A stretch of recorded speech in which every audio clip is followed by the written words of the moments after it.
Hello दोस्तों, चलो आज चलते हैं याद करते हैं ज्ञानपीठ पुरस्कार के बारे में और जानते हैं इस छोटी सी वीडियो में ज्ञानपीठ पुरस्कार के बारे में। किसे सर्वप्रथम दिया गया, किसे बाद में दिया गया और इस बार सबसे लास्ट में किसे दिया गया 2024 में। तो ये जितने भी क्वेश्चन हैं बहुत ही इंपॉर्टेंट है परीक्षा की दृष्टि से, तो आप लोग इसे बहुत ध्यान से पढ़ेंगे। तो बिना देरी करते हुए चलते हैं, बढ़ते हैं वीडियो की तरफ। ज्ञानपीठ पुरस्कार की शुरुआत 1961 में की गई। ज्ञानपीठ पुरस्कार की शुरुआत जो है 1961 में की गई। इसके साथ साथ सबसे पहले 1965 में इसे दिया गया। शुरुआत 1961 में की गई, लेकिन इसे दिया सबसे पहले 1965 में दिया गया। इस पुरस्कार की राशि पहले 1 लाख रुपए थी, अब बढ़ाकर इसे 11 लाख रुपए कर दी गई है। इस ज्ञानपीठ पुरस्कार में भाग्य देवी की मूर्ति दी जाती है, जिसमें सरस्वती जी की प्रतिमा बनी होती है। इसके साथ साथ ज्ञानपीठ पुरस्कार सर्वप्रथम जी शंकर कुरुप को दिया गया था। किस भाषा के लिए दिया गया था? तो मलयालम भाषा के लिए 1965 ईस्वी में दिया गया था। तो ये बहुत ज़्यादा इंपॉर्टेंट क्वेश्चन है परीक्षा की दृष्टि से। कई बार इस क्वेश्चन को रिपीट किया गया है कि ज्ञानपीठ पुरस्कार सर्वप्रथम किसे दिया गया। तो ज्ञानपीठ पुरस्कार सर्वप्रथम जी शंकर कुरुप को दिया गया। किस भाषा के लिए? तो मलयालम भाषा के लिए दिया गया 1965 में। सर्वप्रथम ज्ञानपीठ पुरस्कार पाने वाली महिला कौन थी? तो आशापुरा, जिन्हें बांग्ला भाषा में दिया गया। याद कर लेना, बहुत ही इंपॉर्टेंट है। आशापुरा पहली महिला थी जो बांग्ला भाषा में ज्ञानपीठ पुरस्कार पाई थी। इसके साथ साथ ज्ञानपीठ पुरस्कार कुल 22 भाषाओं में दिए जाते हैं। जो अनुसूची है संविधान में 8वीं अनुसूची, उसमें 22 भाषाओं का वर्णन किया गया है। इसके साथ साथ एक भाषा अंग्रेजी भी है जिसमें ज्ञानपीठ पुरस्कार दिया जाता है। तो ज्ञानपीठ पुरस्कार अंग्रेजी में पाने वाला मात्र एक व्यक्ति है, जिनका नाम है अमिताभ घोष। याद रखना, परीक्षा की दृष्टि से इंपॉर्टेंट है।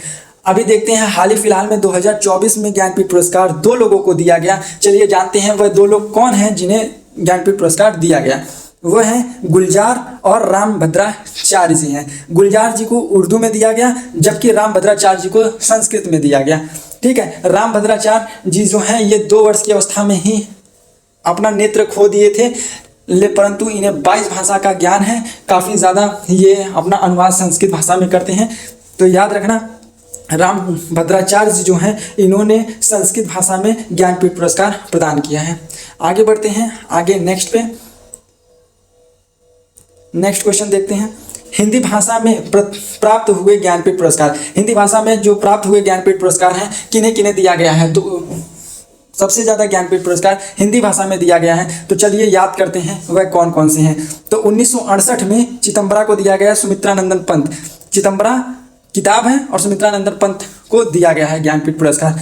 याद रखेंगे इसे बहुत अच्छे से। 1972 में उर्वशी रामधारी सिंह दिनकर को दिया गया। 1978 में कितनी नाव पे कितनी बार अज्ञे को दिया गया। 1982 में यामा को महादेवी वर्मा को दिया गया, यामा किताब के लिए। ठीक है, तो इसे याद रखेंगे, ध्यान से देखना कैसे याद रखेंगे।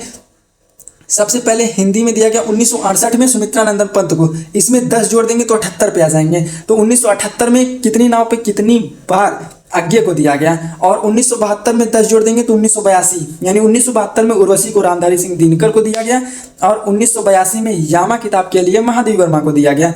और बाकी जितने इनके डेट काफ़ी ज़्यादा पूछे जाते हैं और जो आगे हैं उनके डेट नहीं पूछे जाते हैं, परंतु इसे याद रखना। महादेवी वर्मा के बाद नरेश मेहता को दिया गया 1992 में। 1999 में निर्मला वर्मा और गुरदयाल को दिया गया। 2005 में कुंवर नारायण को दिया गया। 2009 में अमरकांत एवं श्रीलाल शुक्ल को दिया गया। 2013 में केदारनाथ को और 2017 में कृष्ण चौबती को। ये छोटे छोटे टॉपिक हैं जो बार बार क्वेश्चन में पूछे जाते हैं, बार बार हर परीक्षाओं में रिपीट होते हैं। तो ऐसी छोटी छोटी वीडियो को देखने के लिए और जानने के लिए हमारे चैनल को लाइक और सब्सक्राइब जरूर करें। धन्यवाद।